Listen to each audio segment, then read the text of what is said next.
मीर यार यहूदियों की वो तख्लीक जिसका हकीकत में तो कोई वजूद नहीं, लेकिन सोशल मीडिया पर खुद को बलोचों का बाप समझता है।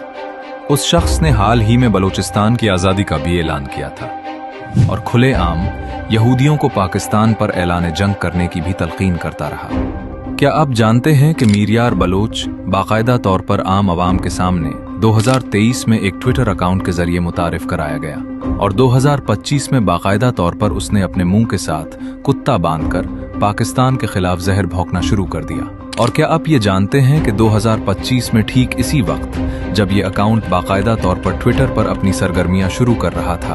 तभी उसे एक इजरायली थिंक टैंक MEMRI ने अपने बलोचिस्तान स्टडीज प्रोजेक्ट के लिए एडवाइजर के तौर पर सोशल मीडिया पर मुतारिफ करवाया। लेकिन सोचने की बात यह है कि एक शख्स जिसका सोशल मीडिया भारत से ऑपरेट होता है और जो इजराइल के थिंक टैंक में बतौर एडवाइजर काम भी कर रहा है, ऐसा क्यों है कि आज तक उसको किसी ने देखा तक नहीं। हकीकत यह है कि खुद को बलोचों का बाप समझने वाला मीर यार बलोच दरअसल हरबियार मरी है, जिसने बलोचों को यहूदी सूरों के सामने बेचने की किस्म खा ली है। वो कौम जो अपनी खुददारी और अना से जानी जाती है, उस कौम को इस तरह इजराइल के सामने गिरवी रख देना सिर्फ इसलिए कि खुद हरबियार अय्याशी कर सके, किसी खौफनाक अलमिये से कम नहीं। याद रहे, हरबियार मरी वही शख्स है जो उस वक्त BL आजाद की तर्जुमानी भी कर रहा है, बलोचों को मार भी रहा है, उनसे भुता भी वसूल कर रहा है और लंदन में बैठकर यहूद और नसारा के सामने बलोचों को बेच भी रहा है। अपने बाप का नाम तो डबोया ही है, साथ ही